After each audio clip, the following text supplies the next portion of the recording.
warahmatullahi wabarakatuh. Sebelumnya, perkenalkan nama saya Ismail Lailatul Zahra dan saya Intan Nafida. Kami dari kelas 12 Bahasa. Di sini kami akan menjelaskan tentang perubahan sosial budaya. Dalam bab ini terdapat 5 poin penting. Yang pertama yaitu definisi, yang kedua teori, yang ketiga bentuk, yang keempat faktor, dan yang kelima adalah dampak. Baik, poin yang pertama adalah definisi. Definisi dari perubahan sosial budaya adalah proses perubahan di dalam masyarakat secara terus-menerus yang memiliki dampak negatif dan juga dampak positif yang meliputi aspek struktur sosial, norma, nilai, dan budaya. Poin yang kedua yaitu teori perubahan sosial budaya. Dalam teori ini dibagi menjadi 4. Yang pertama yaitu teori evolusi atau teori linear, yang kedua teori konflik, yang ketiga teori fungsional, dan yang keempat adalah teori siklus. Yang pertama, teori evolusi atau teori linear, yaitu perubahan yang berlangsung dalam jangka waktu yang lama, berasal dari perubahan yang sangat sederhana sampai ke yang modern. Contoh, manusia berubah dalam hal mencari makan, awalnya dengan cara berburu, kemudian mengumpulkan makanan dan memasak makanan menggunakan api. Yang kedua, teori konflik. Teori ini memandang bahwa perubahan itu terjadi karena adanya konflik dalam masyarakat itu sendiri, yang kemudian menyebabkan terjadinya perubahan dalam masyarakat itu sendiri. Contoh, unjuk rasa ataupun demonstrasi yang cenderung anarkis. Yang ketiga yaitu teori fungsional. Teori fungsional ialah perubahan yang terjadi dalam masyarakat ketika kondisi baru masuk dan kondisi itu diterima, maka akan terjadi perubahan. Contoh, LPG. Dan yang terakhir ialah teori siklus. Teori siklus ialah perubahan yang terjadi secara berulang-ulang. Contoh, old fashion yang kembali tren di akhir-akhir ini. Oke, poin yang ketiga adalah bentuk-bentuk perubahan sosial. Ada 8, yaitu yang pertama, perubahan evolusi, yaitu perubahan sosial yang terjadi dalam jangka waktu yang relatif lama. Contohnya, sistem alat komunikasi pada manusia yang dahulunya menggunakan kentongan, kemudian berkembang menjadi surat kabar, lalu berkembang lagi menjadi telepon umum, dan sekarang berkembang lagi menjadi handphone. Yang kedua, perubahan resolusi, perubahan sosial yang terjadi dalam waktu yang cukup cepat atau mendasar, yang awalnya dari masa Orde Lama ke Orde Baru, kemudian sekarang menjadi reformasi. Contohnya adalah revolusi kemerdekaan Indonesia. Yang ketiga, perubahan kecil, perubahan sosial yang hanya diikuti oleh kalangan masyarakat kecil. Contohnya, baju. Setiap orang pasti mempunyai selera yang berbeda.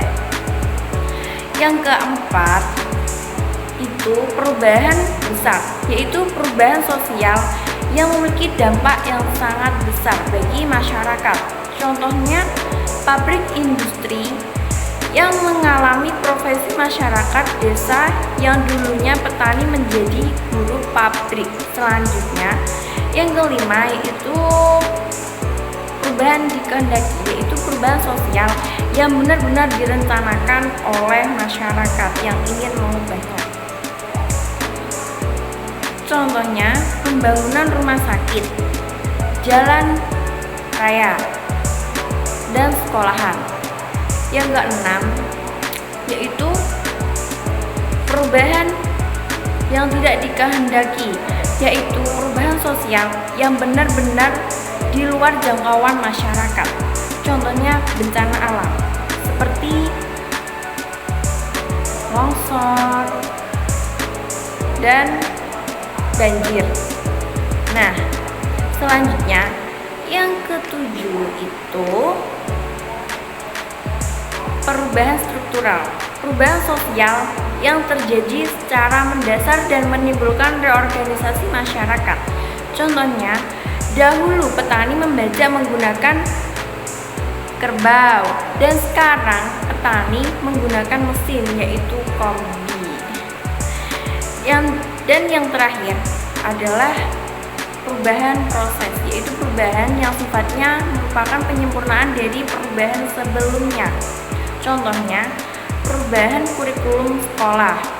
Nah, dulu sekolah menggunakan kurikulum K13, tapi sekarang sekolah menggunakan kurikulum Merdeka.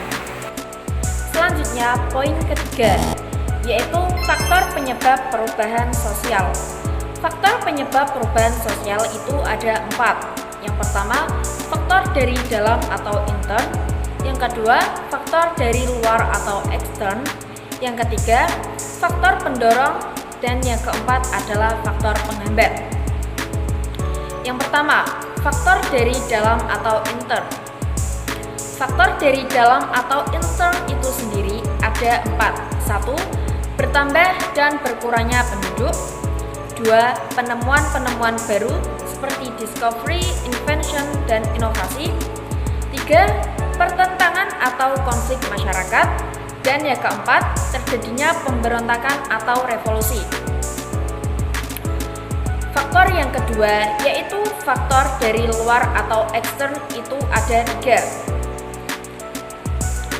1. Lingkungan alam. 2. Peperangan.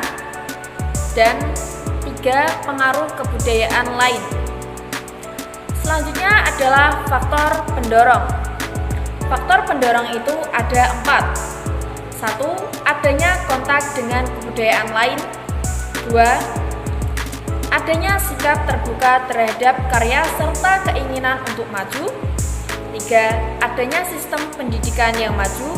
Dan yang keempat yaitu sikap orientasi masa depan. Selanjutnya yang terakhir adalah faktor penghambat. Dalam faktor penghambat ini sendiri ada 9 faktor. 1. Perkembangan iptek yang lambat. 2. Kurangnya hubungan dengan masyarakat lain. 3. Rasa takut akan kegoyahan pada integrasi kebudayaan. 4. Adat dan kebiasaan. 5. Adanya kepentingan yang sudah tertanam dengan kuat atau vested interest. 6. Prasangka terhadap hal baru atau asing. 7. Nilai bahwa hidup ini buruk tidak mungkin diperbaiki lagi. 8.